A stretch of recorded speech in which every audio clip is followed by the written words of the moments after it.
हाय मेरे प्यारे बच्चों, फिजिक्स अपना अड्डा में आपका फिर से स्वागत है। हमने आपको कहा था कि मैं अगली वीडियो में आपको आरएमएस वैल्यू बताऊंगा एसी का।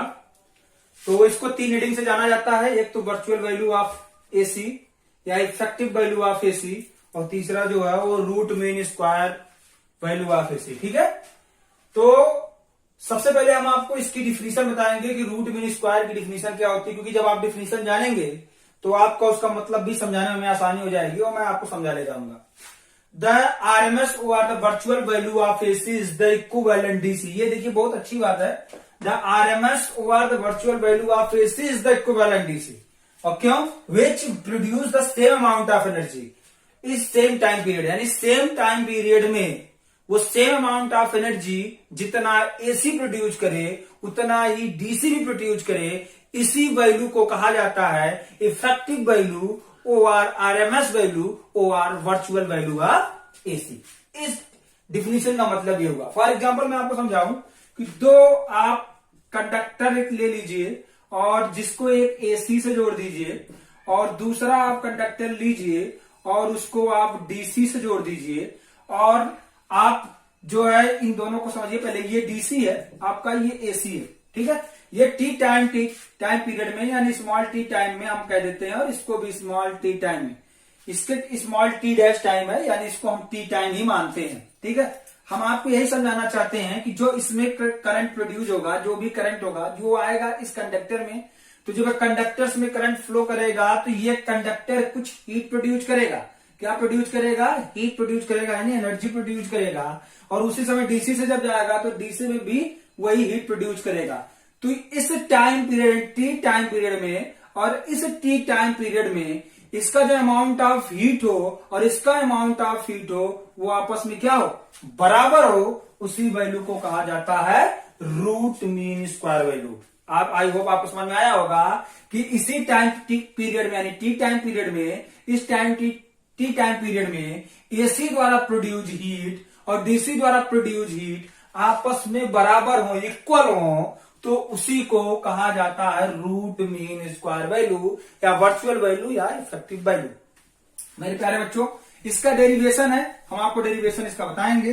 उससे पहले मैं आपको बता दूं, जब मैं हीट प्रोड्यूस कर रहा हूं और पूरे वन कंप्लीट साइकिल के लिए मैं हीट को प्रोड्यूस कर रहा हूं, एसी और डीसी दोनों देखना चाहता हूं, तो मैं पहले कहूंगा the amount of heat produce in small time, यानी अमाउंट ऑफ हीट प्रोड्यूस, जैसे मैं इसमें हीट पूरी वन कंप्लीट साइकिल 0t से कर रहा हूं, तो अमाउंट ऑफ हीट यानी थोड़ा सा heat, amount of heat produce कराएंगे कितने समय के लिए? dt यानी स्मॉल टाइम के लिए। तो हमने कहा था amount of heat produce in small time dt will be, तो dH इक्वल टू हम लिखेंगे, क्योंकि आप जानते हैं जूल्स लॉ क्या कहता है कि heat H equal to VI small t। ध्यान दीजिएगा, जूल्स लॉ आप पढ़े होंगे, इससे ईएमएफ में या इलेक्ट्रोमोटिव फोर्स में, तो हम आपको बता भी देते हैं कि जो हीट होता है वो इक्वल टू होता है BI/T के। ध्यान देखिएगा, heat is equal to BI/T, और इसी BI/T को इस ओम्स लॉ से, V को हम ओम्स लॉ B बराबर जानते हैं IR, वही IR हम यहाँ पर पुट करेंगे तो H इक्वल टू हो जाएगा I स्क्वायर R, और T आपको पता चल जाएगा हीट का जो इक्वेशन हमने लिखा है ये कहां से आया है, H equal to I square RT में।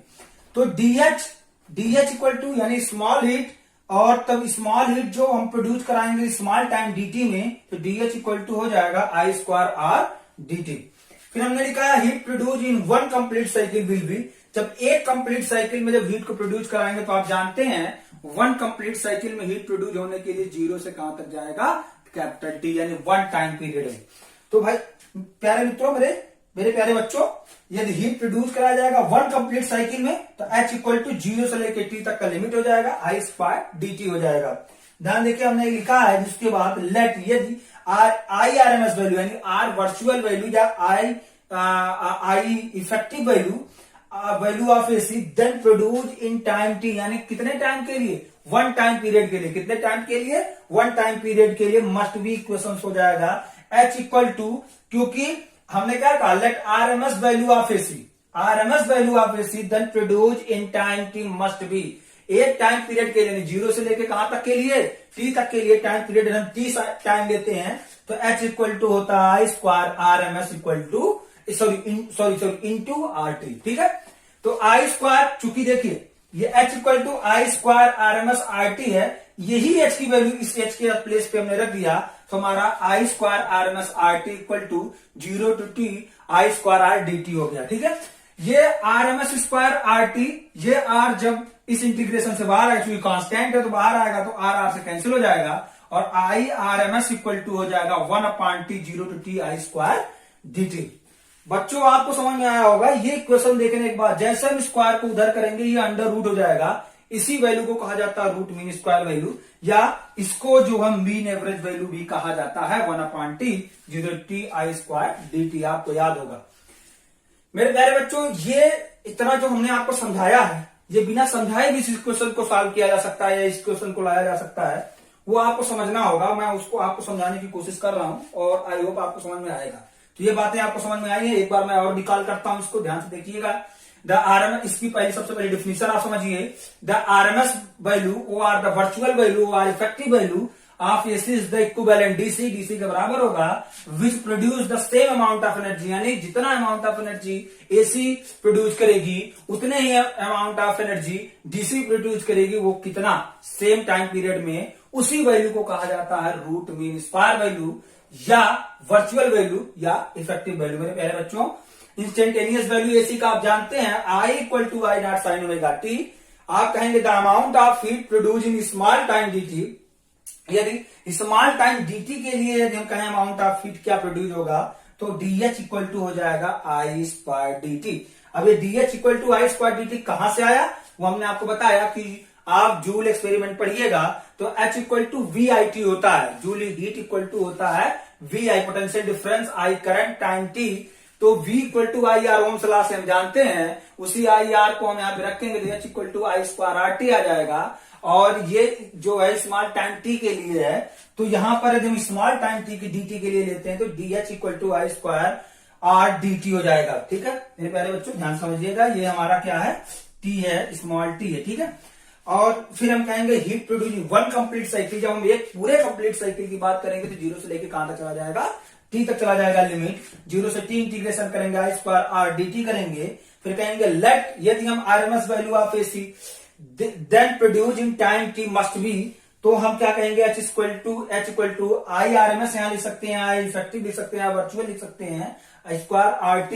और जैसे ही H के प्लेस पे आप रखेंगे R बाहर आएगा, R से R कैंसिल होगा और I RMS equal to 1/t 0 t I square dt। इसी को एवरेज मीन वैल्यू कहा जाता है, या आप इसी को रूट मीन स्क्वायर वैल्यू कहेंगे। बस इसके बाद वैल्यू रखना, सॉल्व करना, तो ये आप समझ लीजिए। अब हम आपको वहां तक समझाया, उसके बाद हम आपको इस पे एक ट्रिक बताते हैं, जो कि एक मतलब आसानी तरीके से आप इसको सॉल्व कर सकते हैं, यदि डेरिवेशन आए उस ट्रिक से। तो इसको इस डायरेक्शन में चलिए, देखिए स्क्वायर मीन फिर रूट, ठीक है। जब आप स्क्वायर मीन और रूट, चूंकि इंस्टेंटेनियस वैल्यू आप जानते हैं, इसका क्या होता है, I equal to I not sine omega t, ये आप जानते हैं। जब आप आई RMS निकालेंगे तो आई का सबसे पहले आप क्या करेंगे, आई RMS का पहले आप स्क्वायर करेंगे तो आई स्क्वायर हो जाएगा। उसके बाद आप मीन निकालेंगे इसका, तो मीन निकालेंगे वन कंप्लीट साइकिल्स में, तो 0 से लेके कैपिटल T, और यहां पर आप लिखेंगे dt और पूरा इंटीग्रेशन क्या, कैपिटल T टाइम पीरियड में, ठीक है। ये T टाइम पीरियड में होगा। उसके बाद जैसे आप इसको कहेंगे कि ये RMS वैल्यू आप लिखाएंगे, तुरंत इसका क्या होगा, हमने क्या कहा था लास्ट में, आप रूट में आएंगे तो ये इसका ऐसे रूट लग जाएगा। अभी ये इक्वेशन अभी तुरंत पीछे हमने आपको बताया है, ठीक है। तो ये रूट मीन स्क्वायर इक्वेशन हो गया, ये ट्रिक के माध्यम से हो गया कि I RMS equal to 0 to t I square dt into t। सबसे पहले आप क्या कहे जाएंगे, स्क्वायर्स में, फिर मीन में, फिर रूट्स में, ठीक है। अब हम आपको रूट मीन स्क्वायर वैल्यू की डेरिवेशन हम आपको दिखाते हैं कि रूट मीन स्क्वायर वैल्यू का डेरिवेशन क्या होगा। अभी हमारा इक्वेशन जो पीछे आया था वो यही आया था, आई RMS, आप जानते हैं यही आया था, आई RMS इक्वल टू 1/t, इसका होल स्क्वायर था, 1/t 0 to capital T I square dt, यही था equation. I square dt, I की वैल्यू रख दो, इंस्टेंटेनियस वैल्यू इसकी जो होती है RMS इक्वल टू 1/कैपिटल T limit 0 to t I square का, तो I not square sine square omega t और डी टी हो जाएगा। ठीक है, आई नॉट को बाहर कर लीजिए क्योंकि आई नॉट का कोई काम वहां पर नहीं है, कांस्टेंट है, पीक वैल्यू है, एम्पलीट्यूड आप जानते हैं मैक्सिमम पीक वैल्यू है। तो I not square into capital t और फिर 0 से capital t I not square, sorry I naught तो बाहर आ गया, तो sine square omega t d t आ जाएगा। ये sine square omega t d t को आप लिख सकते हैं I not square upon t 0 to t, यहां पर लिख सकते हैं 1 minus cos 2 omega t upon two लिख सकते हैं, और डी टी ये आता कहां से हम आपको बता दें। आप यदि मैथ वर्ग के स्टूडेंट होंगे तो आप जानते होंगे ट्रिग्नोमेट्री में, यदि आप बायो के स्टूडेंट है तो जान लीजिए कि ये होता है साइन कास 2a का फार्मूला, यानी 2a का फार्मूला होता है। क्या होता है? कास 2a का फार्मूला होता है, या कास 2 थीटा का फार्मूला होता है 1 माइनस 2 साइन स्क्वायर ए, ये फार्मूला होता है 1 माइनस 2 साइन स्क्वायर ए। ठीक है, थोड़ा सा और डीप आपको बता दें तो ये फार्मूला होता है, पढ़ाया जाएगा कास ए प्लस बी का फार्मूला होता है, उसी फार्मूले से इसको निकाला जाता है, यानी कास ए प्लस ए से, तभी तो 2a हो जाएगा, उसी से निकाला जाता है इस फार्मूले को। ठीक है, तो वो कभी क्लास में हम आपको पढ़ा देंगे, जब मैथ पढ़ाएंगे फिजिक्स में तो हम आपको बताएंगे, इसको अच्छी तरीके से समझाएंगे। Cos 2a equal to 1 minus 2 sine square a हो जाता है। तो यहां से इसको आरएचएस की तरफ, इसको एलएचएस की तरफ, इसको आरएचएस की तरफ ले जाएंगे, तो ये हो जाएगा, उधर जाएगा, ये माइनस इधर आएगा तो प्लस हो जाएगा 2 साइन स्क्वायर ए, और ये प्लस उधर जाएगा तो क्या हो जाएगा, माइनस हो जाएगा कास 2a, और 2 नीचे जाएगा तो sine square A equal to 1 minus cos 2a upon 2। और ध्यान से देखिएगा, ये जो a है ना, ये ओमेगा टी है, ये a के प्लेस पे क्या है, ओमेगा टी है, तो हम यहां पर ओमेगा टी लिख दिए, 2 तो रहेगा ही, 2 ओमेगा टी हो गया। तो साइन स्क्वायर ओमेगा टी की वैल्यू हमने 1 माइनस कास 2 ओमेगा टी यहां से रखी है, इसको ध्यान से जानिएगा, इसको आप नोट कर लीजिएगा अपने। ठीक है, तो इसी प्लेस पे हमने उठा के इसको रख दिया। अब हम क्या करेंगे, 2 क्योंकि कॉमन है, कांस्टेंट है, बाहर कर लेंगे। जैसे 2 बाहर करेंगे, यहां पर देख लीजिएगा, तो हमारा equal to I R M S square equal to 1 I not square upon 2 T हो जाएगा, 2 बाहर आ गया, और 0 से कैपिटल टी लिमिट हो जाएगी, और कास 1 माइनस कास 2 ओमेगा टी और डी टी हो जाएगा। ध्यान दीजिएगा, अब इसका इंटीग्रेशन अलग अलग आप कर लीजिए, 1 का अलग कर लीजिए और कास 2 ओमेगा टी का अलग कर लीजिए, इक्वल टू हो जाएगा आई नॉट स्क्वायर 2t बाहर रखिए। ठीक है, सॉरी 2t बाहर रखिए, और ये 0 से t लिमिट होगा, तब जब इंटीग्रेशन अब कर लेंगे तो स्मॉल t हो जाएगा, और माइनस कास 2 ओमेगा टी का क्या हो जाएगा, साइन कास 2 ओमेगा टी का हो जाएगा साइन, ध्यान दीजिएगा, साइन 2 ओमेगा टी कास का sign 2 omega T upon 2 omega T का इंटीग्रेशन 2 ओमेगा हो जाएगा, और 0 से कैपिटल टी लिमिट हो जाएगी। ध्यान दीजिएगा, फिर इक्वल टू हो जाएगा आई नॉट स्क्वायर। अब आप लिमिट रख दीजिए, जैसे आप लिमिट रखेंगे t माइनस 0 हो जाएगा इसकी लिमिट, इसके माइनस लगाइए, 1 अपॉन 2 ओमेगा बाहर करिए, और यहां पर ओमेगा की वैल्यू रख दीजिए। जैसे आप ओमेगा की वैल्यू रखेंगे, sine 2 into 2 pi upon T, हम टाइम पीरियड में आपको बताए थे, टाइम पीरियड में हमने ओमेगा वैल्यू निकाल के आपको समझाया था। हम लिंक में ये वीडियो जब आपको आवश्यकता होगी कमेंट बॉक्स में बताइएगा, हम आपको लिंक में जो है ये वीडियो डाल देंगे जिसमें हमने 2 पाई अपॉन टी को समझाया। ठीक है, और ये 2 pi T into small T की जगह पे capital T upper limit, minus जब 0 रखेंगे तो सब 0 हो जाएगा, तो यहाँ पे क्या हो जाएगा, साइन 0 हो जाएगा। ठीक है, ध्यान दीजिएगा, आई नॉट स्क्वायर अपॉन 2t, अब यहां पर मात्र t बचेगा, ध्यान दीजिएगा, माइनस 1 अपॉन 2 ओमेगा, ध्यान दीजिएगा, यहाँ पे 2 2 जा 4 हो जाएगा, t से t कैंसिल हो जाएगा, 2 2 जा 4 हो जाएगा, साइन 4 पाई हो जाएगा, और माइनस साइन 0 हो जाएगा।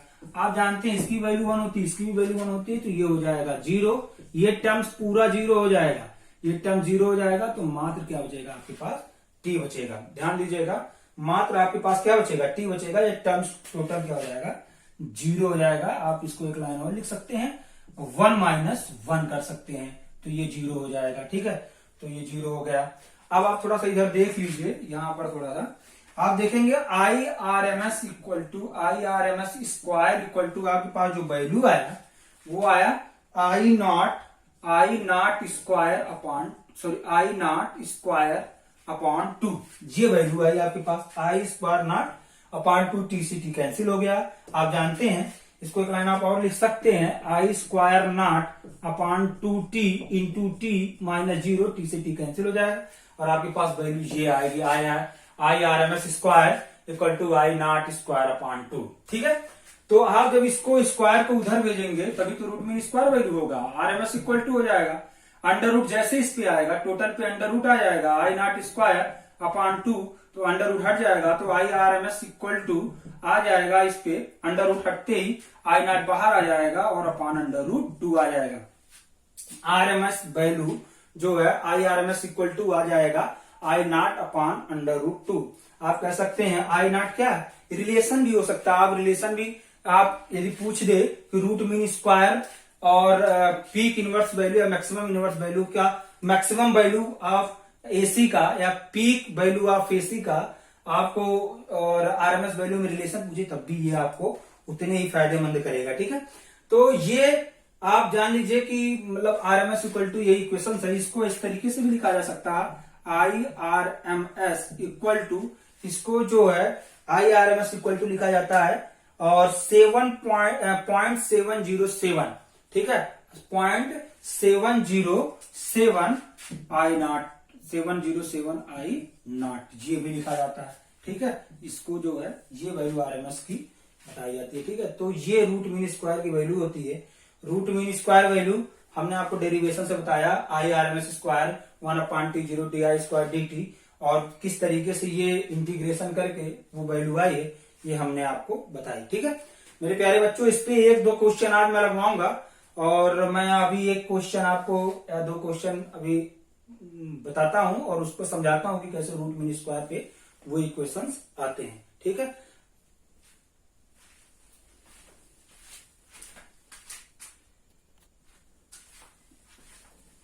मेरे प्यारे बच्चों, ये पीएमटी में पूछा गया क्वेश्चन है, बहुत ही सिंपल क्वेश्चन है और बहुत पहले पूछा गया था, लेकिन ये बढ़िया क्वेश्चन है। ये समझ में आ जाएगा तो आपको कंपेयर करके क्वेश्चन लगाने में आसानी भी रहेगी। तो सिमिलरली एक वैल्यू आपको सेम टू सेम ऐसे सॉल्व कर सकते हैं इंटीग्रेशन करके। RMS value of alternating EMF electromotive force होगा तो एक्साई आरएमएस इक्वल टू होगा xi not upon under root 2। जैसे I RMS equal to I naught under root 2 आया था तो उसकी वैल्यू 0.707 एक्साई नॉट होगी। ठीक है, तो ये जो है ये वोल्टेज है, तो वोल्टेज एक्साई आरएमएस इक्वल टू एक्साई नॉट अंडर रूट 2 0.707 एक्साई नॉट, यानी सेम वैल्यू है लगभग। वहां पे करंट है, यहाँ पे वोल्टेज है, वोल्टेज डिफरेंस है जो मैनेज करता है पोटेंशियल डिफरेंस को 2 पॉइंट पे, उसी को आरएमएस एक्साई कहा जाता है। एक्साई आरएमएस इक्वल टू एक्साई नॉट अपॉन अंडर रूट 2 0.707 एक्साई नॉट आएगा। ठीक है मेरे प्यारे बच्चों, चूंकि मैंने कहा था ना कि मैं बहुत बड़ा वीडियो बनाना नहीं चाहता, तो इसलिए आज मैं एक छोटा सा क्वेश्चन लिया हूं। फिर जब लंबी वीडियो बनाऊंगा तो मैं आपको इस पे बहुत सारे क्वेश्चन कराऊंगा और मैं बस एक क्वेश्चन करा के आज वीडियो को खत्म करना चाहता हूं। तो मैं बस आज एक क्वेश्चन आपको बता रहा हूं जो कि पूछा भी गया है और बढ़िया भी क्वेश्चन है, और ऐसे छोटे क्वेश्चन इस टॉपिक से आते भी हैं, बड़े क्वेश्चन इस टॉपिक से नहीं आते। ठीक है, तो इसको देख लीजिए क्या पूछा। The instantaneous current from AC source is I equal to 5 sin 314 t। What is the RMS value of current. RMS value of current पूछा है। ठीक है, ध्यान दीजिएगा क्या पूछा है, आरएमएस वैल्यू ऑफ करंट पूछा है। तो आप देख रहे होंगे आई नॉट दिया गया है, आई नॉट कितना, आई नॉट यहाँ पे देख लीजिएगा, ऊपर यहां पर देख लीजिए आई नॉट आपको दिया होगा। यहाँ पे कंपेयर करेंगे आप, जब भी आप I equal to 5 sin 314 small t से आप कंपेयर करेंगे I equal to I not sine omega T से, तो देखेंगे आई नॉट की वैल्यू आपकी क्या है, आई नॉट की वैल्यू आपकी है 5 एम्पियर्स। क्या है, 5 एम्पियर्स आ गई। ठीक है, समझ में आया। जब आप कंपेयर करेंगे आई नॉट से तो आई नॉट की वैल्यू क्या आ जाएगी, 5 एम्पियर्स आ जाएगी। तो आई आरएमएस वैल्यू आप जानते हैं कितना होता है, I RMS value equal to 0.707 into I naught होता है। बहुत सिंपल क्वेश्चन है, बहुत सिंपल, बस समझने का फेर है। I R M S equal to होता है 0.707 आई नॉट। अभी भी प्रूव किया है। क्या क्वेश्चन है, फिर से एक बार पढ़ देता हूं। The instantaneous current from AC source is I equal to 5 sin 314 t। What is the RMS value of current. तो कंपेयर करेंगे I not sine omega T से, तो आई नॉट में प्राप्त होता है, आई नॉट मिलता क्या है 5 एम्पियर्स, और आरएमएस वैल्यू जो होती है वो होता है RMS equal to 0.707 I not. ठीक है, और आप ओमेगा कह सकते हैं 314 है। तो क्या जरूरत हमें बस आई आर एम एस चाहिए, जो कि हमें मिल गया। I R M S equal to 0.707 I not की वैल्यू रख दीजिए 5, और जैसे आई नॉट की आप वैल्यू रखेंगे, सॉल्व करेंगे, तो आपका आएगा क्वेश्चन 3.75 आप कह सकते हैं, 75 तो 35 हो जाएगा, और यहाँ पे 3 हो जाएगा, फिर 3 एंड 35 हो जाएगा, और 3 पॉइंट पे डिसमल लगेगा, और इतना आई आर एम एस आ जाएगा आपका, या आप कह सकते हैं I R M S amperes ये भी होगा, क्योंकि ये भी क्या है करंट है, इसलिए ये वैल्यू आपका, ये आंसर आएगा 3.535 या 3.53 माना जाए, 3.54 माना जाए। ठीक है, तो मेरे प्यारे बच्चों, ये आपका instantaneous current of AC source का एक क्वेश्चन था, और यही छोटा सा क्वेश्चन, क्योंकि लंबा वीडियो नहीं बनाना चाहते, इसलिए छोटा सा क्वेश्चन आज आप खत्म करते हैं। जब भी आपको बड़ी क्लास लेंगे उसमें 100% इसका अच्छा खासा क्वेश्चन का वो एक्सरसाइज आपको कराएंगे। ठीक है, बहुत बहुत धन्यवाद आपका। आप फिजिक्स अपना अड्डा को लाइक शेयर कमेंट जरूर करिएगा, प्लीज उसको आप शेयर करिए, कमेंट करिए, और सब्सक्राइबर बढ़ाइए। आप लोगों का प्यार ही हमको बार बार वीडियो बनाने पर मजबूर कर रहा है, क्योंकि सब्सक्राइबर अच्छी तेजी से बढ़ रहे हैं। तो मैं चाहता हूं इसी तरीके से आप अपने प्यार मोहब्बत बनाए रहिए, लाइक करिए, शेयर करिए, कमेंट करिए, लोगों से वीडियो को सब्सक्राइब कराइए। जय हिंद, जय भारत।